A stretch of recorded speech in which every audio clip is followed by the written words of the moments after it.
How's everyone doing today? I'm going to be talking about the backrooms. To be honest, I probably should just put this in my video where I talk about the worst universes to live in. I didn't really think about putting it in that video at that point, at that moment, because I was thinking about like movies and TV shows. And backrooms, the closest thing yeah, as the TV show is, found footage series on YouTube. And there's going to be a movie coming out by A24, and I'm pretty excited for that. Backrooms, ever since I came across it, I thought it was a pretty interesting concept. You no clip through the wall, you no clip through the floor like it's a video game, like in Minecraft. You're just glitching through the blocks, and then you just end up in a completely different dimension.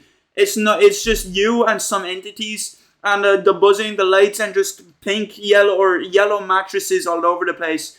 Which apparently could grow mushrooms as well because it's so soggy and shit, and because water goes into carpet, it gets trapped in and mushrooms grow out. I have no idea. Maybe you can make a mushroom farm out of mouldy out carpet. I don't know how mushrooms work, but Backrooms. It's a really interesting concept. Really interesting creepypasta. It also sounds like it would suck major balls to, get trapped in there. You get trapped in there, your chances of survival are like 99% negative, 1% positive of you actually getting the fuck out. Like, I heard the only way to really get out of the backrooms is to no-clip back into the real world. But that's like such a risky maneuver, such a risky decision to make. And also, it's like so random, like the location where you'd be able to no-clip. You have to be like fucking...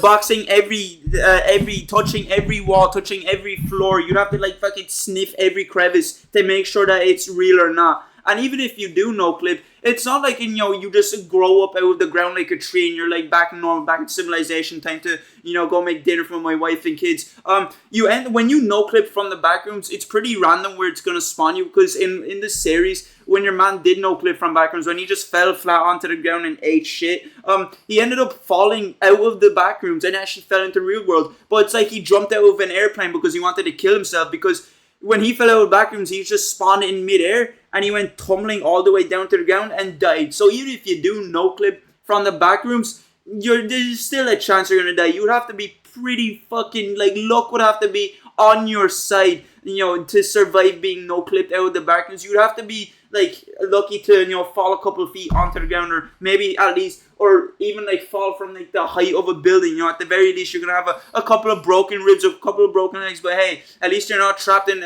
eternal loneliness and with yourself and dread and entities and all. I also heard in the backrooms there's entities. There's a load of different entities. I swear, the entities in the backrooms, there's so many of them. It is like an SCP or some shit. Like, there's so many different entities that can do so many different things. There's like these entities called bone stealers, which basically, if they like see you, if they're near you in your vicinity, they can like do this thing where they can like teleport your bones out of your body and basically turn you into a burlap sack. Like, creatures that can turn you into a little shopping bag.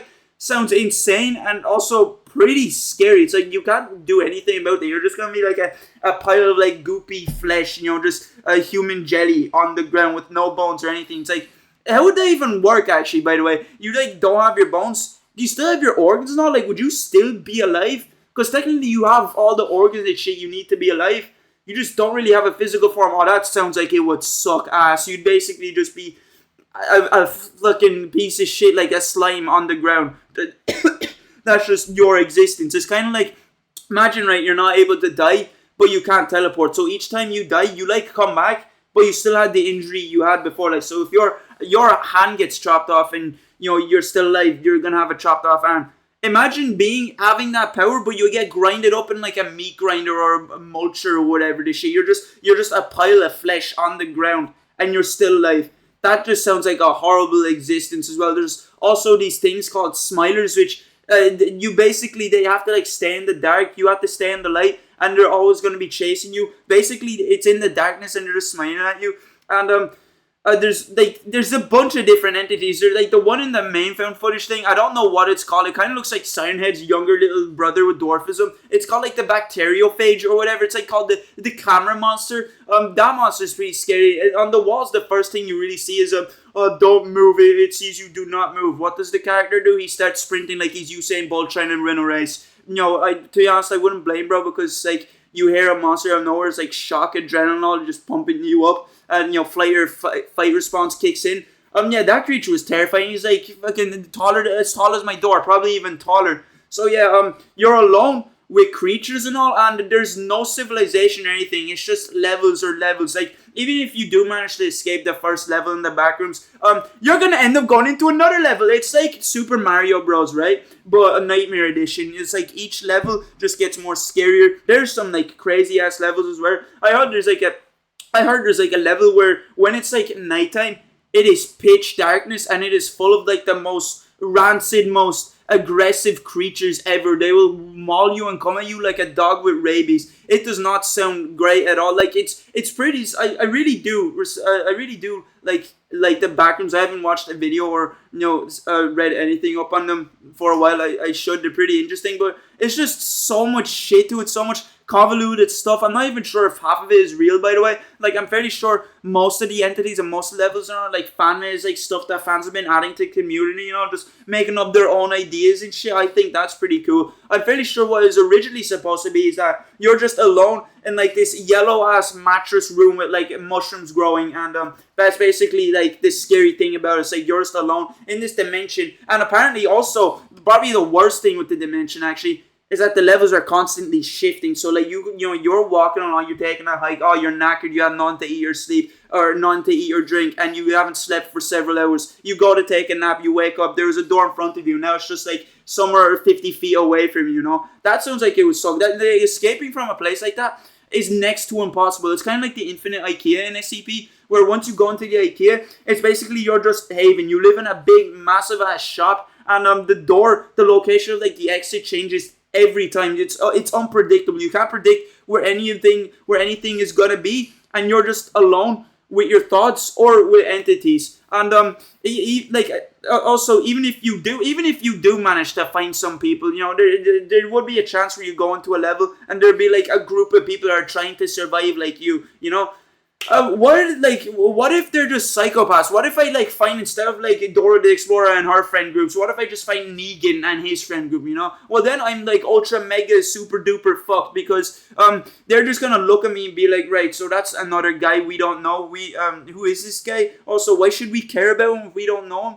Like, on the off chance you could come across some nice people, and I guess you're still kind of cooked because you're still trapped in backrooms. But I guess it's like, it's still alright for the meantime, because you're with other people and you're not going insane by yourself, and they would have food and drink. Imagine you come across a group of people who are just like, you're basically just like a group of anorexic homeless people who have nothing. Well, then you're just ultra mega fucked. You might as well just commit to cannibalism. You might as well just fight each other, see who can bite each other's arms off, each other's livers off. I'm gonna get nutrients from your, left kidney. That would suck. But yeah, coming across crazy people in the backrooms would suck super bad, because they could be like, what if they're like cannibals? What if you come across a group of people and instead of just like being like, hey, who are you? They just look at you salivating like the xenomorph, thinking about, right, we're gonna eat this meaty chunky boy. That would be scary as shit. Cannibals in general are just scary because they're humans, but they don't act like humans. They're like primal. You can't reason with them. That shit is terrifying as fuck. And Backrooms just seems next to impossible to escape. And it's a pretty interesting concept, though. I really do fuck with it. What else? There's also like this level called like the Midnight Train or whatever, and you have to like go on this level. It's like -1,000, and it like takes you back to another level. I don't know. There's a lot in the Backrooms that I don't really know about. I know like some stuff. I know I can't speak, stutters. There's this entity called like the Keymaster, who has like a key to like any door. I don't know. It's really confusing. It's really there's a lot to the Backrooms I don't really know, but I still find the concept of it interesting. And Kane Pixels, he done a really good job of making those found footage series. They're pretty cool and interesting. And that was just me talking about Backrooms. See you later.